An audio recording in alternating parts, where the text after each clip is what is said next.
Hello అండి. అందరికీ నమస్కారం. ఈరోజు మళ్ళీ ఒక మంచి కథతో మీ ముందుకు వచ్చేసాను.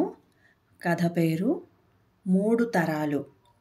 ఈ కథను రచించిన వారు పంగులూరి కృష్ణప్రసాద్ గారు. ఇంకా కథ మొదలు పెట్టేస్తున్నానండి. ఇల్లంతా సందడిగా ఉంది. పెళ్లితంతంతా ముగిసి వారం తర్వాత ఈరోజే వియ్యాలవారు కొత్త కోడలిని కాపురానికి దిగబెడుతున్నారు. బంధువర్గం అంతా ఈ ఊరే కావడంతో హడావుడి ఎక్కువగా ఉంది. ఇంటికి వచ్చిన స్నేహితులను, దగ్గరి బంధువులను పలకరిస్తూనే ఏర్పాట్లన్నీ చేస్తోంది వసంత.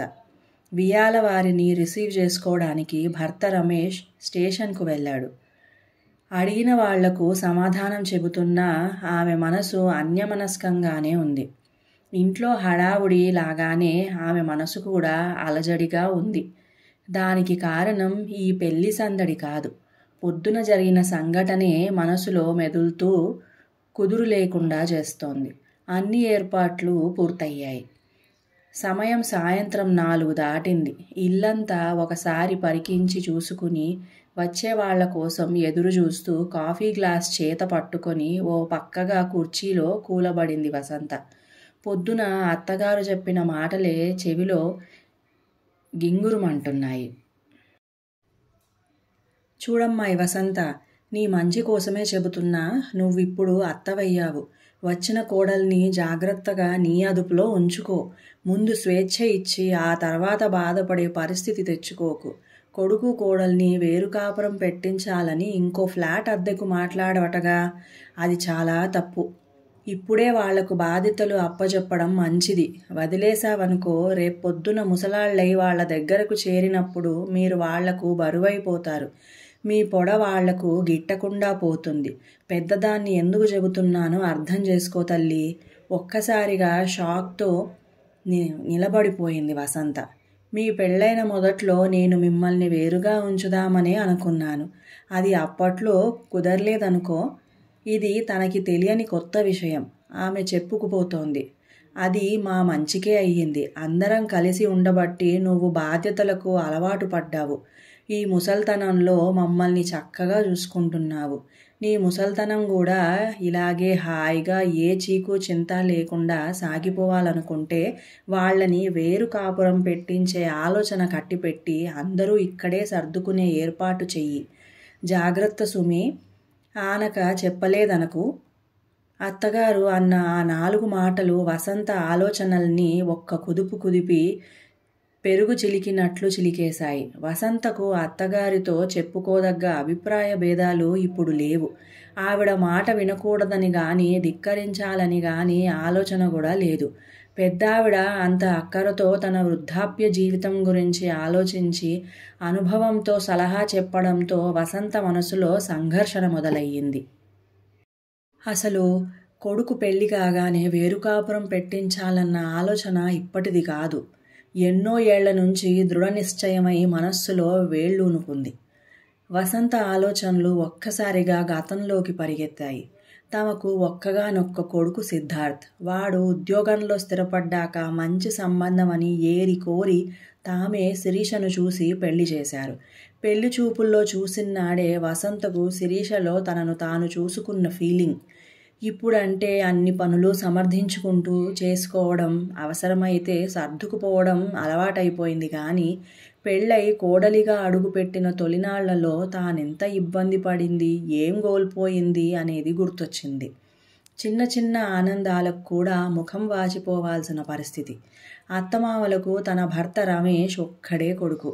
ఆదాయం విషయంలో ఇబ్బంది లేకపోయినా ఖర్చు పెట్టుకోవాలంటే కోడలు దుబారా మనిషి అని ముద్ర పడిపోతుందేమో అని భయం. భర్త సాయంత్రం 5:30కే ఇంటికి వచ్చినా వంటింట్లో పని పూర్తి చేసుకుని రాత్రి 9 గంటల తర్వాతే పలకరించుకోవడానికి వీలయ్యేది. నెలకొక్కనాడైనా ఓ సినిమా చూసి బయట భోజనం చేసి రావాలంటే పెద్దవాళ్లు రారు, బయట తినరు. ఇంట్లో అన్నీ వండి వాళ్లకు అమర్చి వెళ్ళాలంటే సరదా చచ్చిపోయేది. నచ్చిన పని చేయాలన్నా, టీవీలో కనీసం నచ్చిన ప్రోగ్రాం చూడాలన్నా కూడా సంప్రదాయాల పేరిట కనిపించని ఆంక్షలు అడ్డుపడుతుంటే ఊపిరి సలిపేది కాదు. తాను డిగ్రీ చదివి టైపు హయ్యర్ కూడా పాస్ అయ్యింది. చిన్నపాటి ఉద్యోగంలో చేరైన సంపాదన కళ్ళజూడాలని సొంతంగా ఖర్చు పెట్టుకుని చిన్ని చిన్ని కోరికలు తీర్చుకోవాలని ఆశపడ్డా. అది అత్తగారు వెంటనే అప్పగించిన బాధ్యతల వల్ల నెరవేరలేదు. అత్తగారు చెడ్డదేమీ కాదు, కానీ సంప్రదాయ పద్ధతులకు భిన్నంగా ఆలోచించనిచ్చేది కాదు. రాను రాను పెద్దవాళ్ళిద్దరికీ వయసు మీద పడటం వల్ల ఇంటి బాధ్యతలు ఒకదానిపైన ఒకటి పడి మనసుకు మరో ఆలోచన రానీయకుండా అణచేశాయి. జ్ఞాపకాల దొంతరలోంచి బయటపడింది వసంత. మళ్ళీ ఇప్పుడు కొత్త కోడలిగా శిరీషను చూడ్డంతోటే తొలినాటి జ్ఞాపకాలు నిద్రలేచి అప్పటి అణగారిన ఆశలు మేమున్నామంటూ తలెత్తాయి. ఇప్పుడు తన కోడలికి అటువంటి అసంతృప్తులు కలగకూడదని ఆలోచిస్తోంది. తను కోల్పోయిన స్వేచ్ఛ, తీరని చిన్న చిన్న ఆశలు, ఆ తాలూకు బాధ తన కోడలికి కలగనివ్వకూడదని తపన పడుతోంది. అందుకే తను కోల్పోయినదేది శిరీష విషయంలో జరగకూడదని వేరుకాపురం ఆలోచన చేసింది. కానీ ఉదయం అత్తగారు చెప్పిన మాటలు విన్నాక ఏం చేయడానికి తోచని సందిగ్ధత ఆవహించి మనసు గుంజాటన పడుతోంది. ఏనాటికైనా తాము కొడుకు దగ్గరికి చేరాల్సిన వాళ్లే. ఇప్పుడు వాళ్ళని ఒంటరిగా ఉండనిస్తే రేపొద్దున తమ బాధ్యతలు తీసుకోవడానికి సిద్ధపడతారా?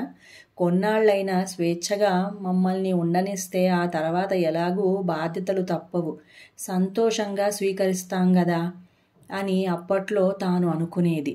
ఇప్పుడు 3వ తరం శిరీష కూడా అలానే ఆలోచిస్తుందా? లేక వేరు కాపురం తర్వాత అత్తగారు చెప్పినట్లు తమ బాధ్యతను బరువు అనుకుంటుందా? ఇప్పుడు విడికాపురం పెట్టించాలా వద్దా? కోడలి పాత్ర నుంచి అత్తగారు కాగానే నేను స్వార్థంగా ఆలోచిస్తున్నానా అంటూ తనని తాను ప్రశ్నించుకుంది.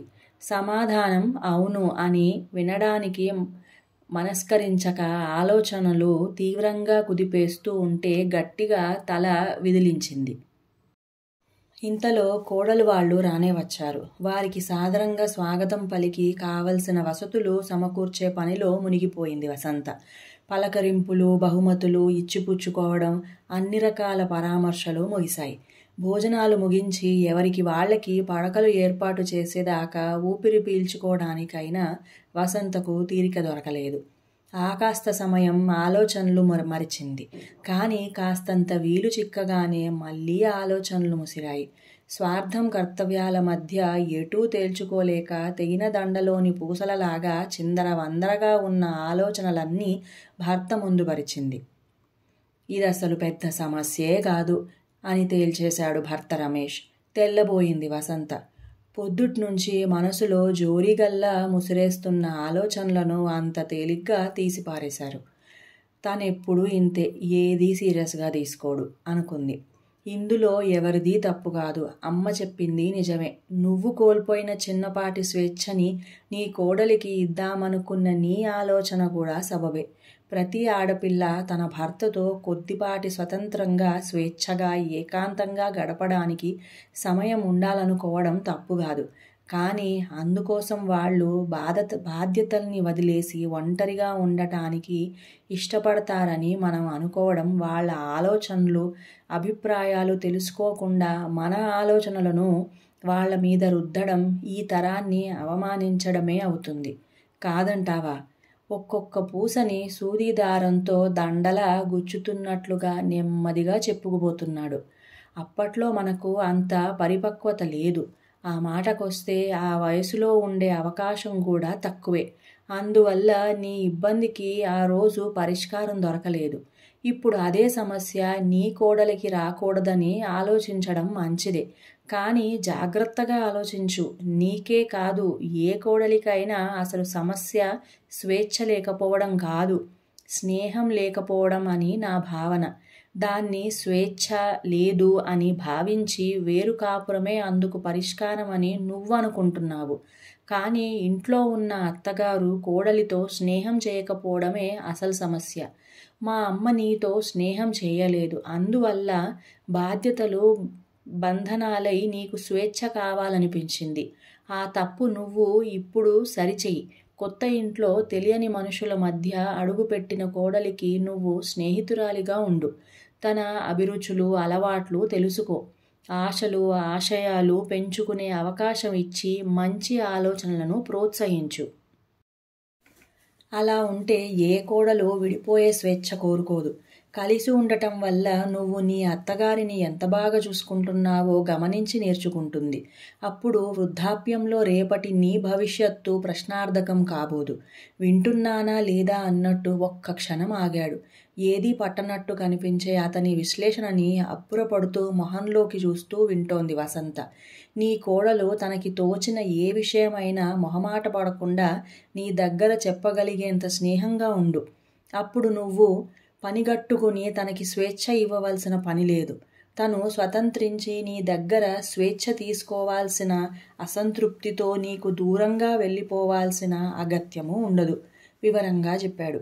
ఉద్యోగ బాధ్యత వల్ల వేరే ఊర్లో ఉండవలసి వచ్చినప్పుడు వేరే కాపురం తప్పదు, తప్పులేదు కూడా. కానీ కేవలం స్వేచ్ఛ కోసం బంధాలు బాధ్యతలు వదిలేసి ఆప్యాయతల పందిరి లాంటి ఉమ్మడి కుటుంబం నుండి విడివడి వేరు కాపురం పెట్టాల్సిన అగత్యం ఎవరికీ రాకూడదనేది నా అభిమతం. కొత్తగా వచ్చిన కోడలిలో 3వ తరం ప్రతినిధిని, వృద్ధాప్యంలోని అమ్మలో మొదటి తరం ప్రతినిధిని చూస్తూ ఇద్దరికీ న్యాయం జరగాలనే కోరుకునే మధ్యతరం ప్రతినిధివైన నువ్వు 3 పాత్రలలో 3 తరాలను చూస్తూ అనవసరమైన గందరగోళానికి గురవుతున్నావు. జాగ్రత్తగా చూస్తే నువ్వు భావిస్తున్నట్లు ఇవి 3 తరాలు కావు. కుటుంబ వ్యవస్థలో ఒకే సమయంలో చూడగలిగే 3 దశలు మాత్రమే. స్నేహం అనే సన్నటి దారంతో ఈ 3 దశల్ని పువ్వులుగా అనుసంధానించి అందమైన గుచ్ఛంగా కూర్చడం ఖచ్చితంగా సాధ్యమే. అది ఎంతో బాగుంటుంది, అందరికీ మంచిది కూడా. ఆ రకంగా నీ సమస్యకి పరిష్కారం దొరికిందనే అనుకుంటున్నాను. ఆపై నిర్ణయం నీ ఇష్టం. నీకు ఆ స్వేచ్ఛ ఎప్పుడూ ఉంది అని ముగించాడు రమేష్, స్వేచ్ఛ అనే పదాన్ని ఒత్తి పలుకుతూ. నిజమే, అందరినీ బాధ్యతగా చూసుకోవడం వల్ల ఆ స్వేచ్ఛ దానంతట అదే తనకు దఖలు పడింది. భర్త చెప్పిన పరిష్కారం విన్నాక వసంతకు కర్తవ్యం బోధపడి మనసు తేలికయ్యింది. కోడలితో రేపటి స్నేహాన్ని గురించి ఆలోచిస్తూ వేరు కాపురం ఆలోచనని మనసు నుండి తుడిచేసి ప్రశాంతంగా నిద్రలోకి జారిపోయింది. ఇంకా కథ సమాప్తం. ఈ కథ మీకు నచ్చినట్లయితే ప్లీజ్ లైక్ చేయండి, షేర్ చేయండి, మంచి కామెంట్ పెట్టండి, అలాగే సబ్స్క్రైబ్ చేయండి. ఇంకా సెలవు.